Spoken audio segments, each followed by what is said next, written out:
Hello friends, welcome back to my YouTube channel. जैसा कि आप जानते हैं, यहाँ पर हम डिस्कस करते हैं इंटरेस्टिंग मार्केटिंग कॉन्सेप्ट्स सरल तरीके से और प्रैक्टिकल एप्लीकेशंस के साथ। तो आज का हमारा टॉपिक है the 4 P's of marketing.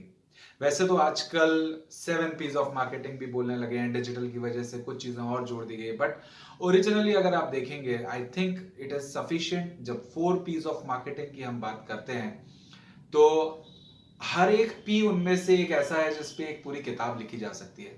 But आज हम इस वीडियो में उसको थोड़ा स्ट्रेटेजिक लेवल पे समझेंगे और बहुत ज्यादा डिटेल्स में हम एक पे नहीं जाएंगे, लेकिन एक ओवरऑल परिवेश समझेंगे कि उन चारों पीस का क्या रेलेवेंस है मार्केटिंग में। तो शुरू करते हैं पहले पी से, विच इज प्रोडक्ट। जैसा कि आप जानते हैं, सबसे इंपॉर्टेंट चीज जब भी आप कोई बिजनेस स्टार्ट करते हैं, कोई भी तरह की मार्केटिंग में जाते हैं, सबसे इंपॉर्टेंट चीज क्या बेच रहे हैं आप, राइट?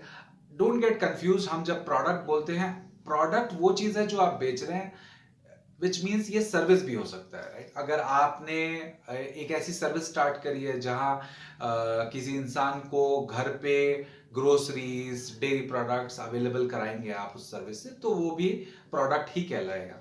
और रियल प्रोडक्ट भी हो सकता है, जैसे कि चिप्स का पैकेट, टूथब्रश, टूथपेस्ट, कार, ये सब प्रोडक्ट्स हैं।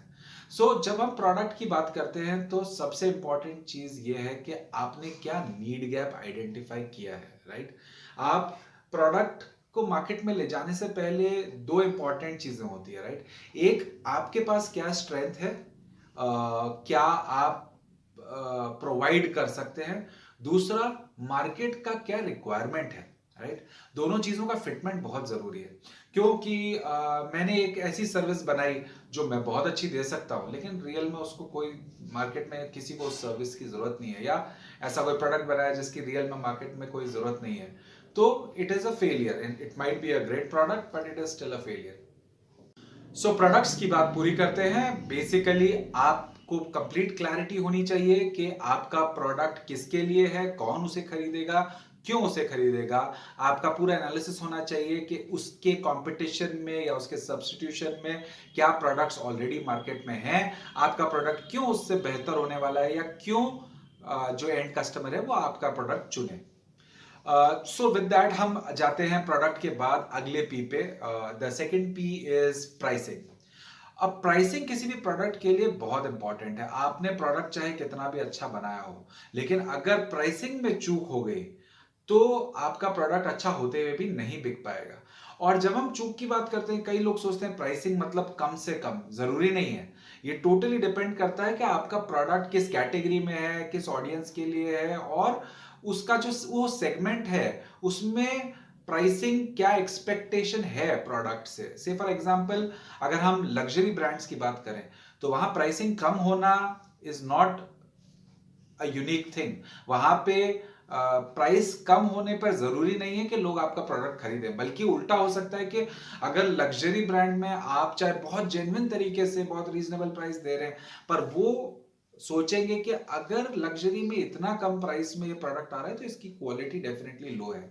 और वो जो ऑडियंस है जो लग्जरी प्रोडक्ट खरीद रही है, वो वहां पे बचत नहीं देख रही है, राइट? वो ये देख रहे हैं कि हम ये प्रोडक्ट की ब्रांड फ्लॉन्ट वैल्यू, जैसे हम बोलते हैं कि भैया हम वो दिखाना चाहते हैं, या वो फ्लॉन्ट वैल्यू ये होती है कि अगर आपने किसी पर्टिकुलर ब्रांड की कोई चीज खरीदी है, चाहे वो आपका गुची का बैग हो या अरमानी का बैग हो या सूट हो, तो वहां पर जो आपका बायर है वो ये चाहता है कि आपका प्रोडक्ट एक्सपेंसिव हो ताकि वो अलग दिखे और उसका उसका जो लाइफस्टाइल है वो रिफ्लेक्ट हो। वहां पे सस्ते प्रोडक्ट की जरूरत नहीं है।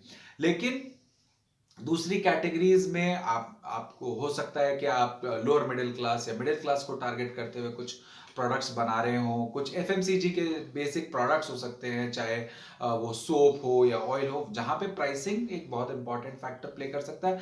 वहां पे आपकी प्राइसिंग अगर कॉम्पिटिटिव ज्यादा है तो आपको ज्यादा एज है। बट ओवरऑल प्राइसिंग का एक मिक्स होता है। आपको समझना होता है कि आप किस कैटेगरी में खेल रहे हैं, आप वहां पर अपने आप को as a premium product place कर रहे हैं या as a very very economical product place कर रहे हैं, और उसका क्या प्रभाव होगा आपकी टारगेट ऑडियंस पे जिन्हें आप अट्रैक्ट करना चाहते हैं अपने प्रोडक्ट के लिए। सो अब चलते हैं तीसरे पी पे, the third P, which is the promotion.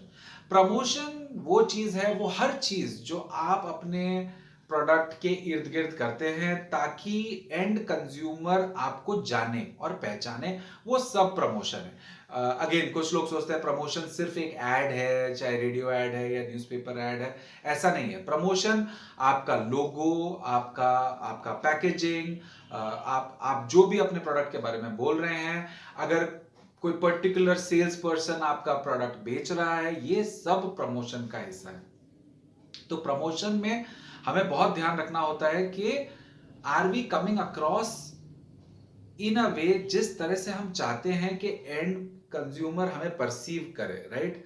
अगर से फॉर एग्जांपल मैं कोई बहुत ही फन ब्रांड बनाता हूं, मैं यूथ को टारगेट कर रहा हूं, एक फैशन ब्रांड बना रहा हूं, तो मेरा लोगो एक बहुत सीरियस बैंक के जैसा लोगो नहीं होगा, राइट। एक सिंपल एग्जांपल ले रहे हैं यहाँ पे, बात सिर्फ लोगों की नहीं, बट एक एग्जांपल के तौर पे हम समझ रहे हैं। तो मेरा लोगो जो होगा वो थोड़ा फंकी होगा, थोड़ा कलरफुल होगा, थोड़ा यूथफुल होगा, थोड़ा स्टाइलिश होगा, राइट। और इसी का उल्टा अगर मैं एक बैंक प्रोडक्ट, बैंकिंग प्रोडक्ट या बैंक बना रहा हूं, तो मेरा जो लोगो है या मैं जो बात कर रहा हूं, मेरी जो टैग लाइन है, मेरा जो ब्रांड नेम है, वो वो ऐसा नहीं हो सकता जो कि फ्रिवलस लगे, जो ऐसा ऐसा जो जो मजाकिया लगे या बहुत जिसे बोलते हैं कि सीरियस नॉन सीरियस लगे, ऐसा नहीं, because banking is serious business.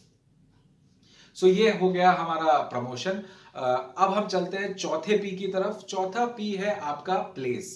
So place वो जगह है एक्चुअली जहां पर आपका जो रियल प्रोडक्ट या सर्विस है वो बिक रहा है, ठीक है। अब प्लेस के कुछ नए मायने हो गए, क्योंकि आजकल थैंक्स टू डिजिटल बहुत सारी चीजें बदल गई है। तो आज अगर आप एक ऐप पे ट्रांजैक्शन हो रहा है तो प्लेस ऐसा नहीं है कि आप बोलें कि एक मॉल में ट्रांजैक्शन हो रहा है, या एक मॉम एंड पॉप स्टोर या जैसे हम किराने की दुकान पे ट्रांजैक्शन हो रहा है, या एक ऑफिस प्रेमाइस में ट्रांजैक्शन हो रहा है। वो ट्रांजैक्शन वर्चुअल हो रहा है, लेकिन आपकी ऐप पे हो रहा है, पर फिर भी for all practical purposes it will be a place, right. तो प्लेस में सबसे इंपॉर्टेंट चीज ये है कि क्योंकि ये वो जगह है जहां आपका ट्रांजैक्शन होने वाला है, आपको एक अच्छी समझ होनी चाहिए कि जिसे आप टारगेट करना चाह रहे हैं, जो आपका एंड कस्टमर है, जिससे आप एक्सपेक्ट कर रहे हैं कि वो आपका प्रोडक्ट खरीदेगा, वो किस फ्रेम ऑफ माइंड में होगा, और क्या वो प्लेस सही है जहां पे आप उसके साथ ये ट्रांजैक्शन करना चाहते हैं। जैसे एक एग्जांपल के तौर पे आपको बताता हूं, बहुत सारी ब्रांड्स जो हैं वो फेसबुक पे ऐड कभी नहीं करेंगी। वो हमेशा अगर अपना डिजिटल ऐड भी करेंगी तो लिंक्डइन जैसे प्रोफाइल पे, लिंक्डइन जैसे प्लेटफॉर्म पे करेंगी। क्यों? क्योंकि वो सीरियस ब्रांड्स हैं और वो चाहती हैं कि जब लिंक्डइन पे जब एक प्रोफेशनल कैप के साथ एक इंसान, जब क्योंकि लिंक्डइन पे होता है तो आप बिजनेस नेटवर्किंग करते हैं, आप वहां पे एक बिजनेस फ्रेम ऑफ माइंड से आते हैं, वहां पे बिजनेस की बात की जाए, राइट। वो आपसे फेसबुक पे या ऐसे किसी मीडियम पे जो उन्हें लगता है कि इतना सीरियस नहीं, वहां पे वो अपना पिच नहीं करेंगे, वहां पे वो अपने आप को बेचने की या ट्रांजैक्शन करने की कोशिश नहीं करेंगे कंज्यूमर। सो फ्रेंड्स, ये थे 4 piece of marketing. I hope आपको ये वीडियो पसंद आया हो, आपको इससे कुछ प्रैक्टिकल क्यूज मिले हों। आने वाले वीडियोस में हम इनमें से हर पी के ऊपर बहुत सारे डिफरेंट टॉपिक्स लेके उन पे डिटेल में बात करेंगे। But this was it for now. So until we meet next, take care and keep dreaming.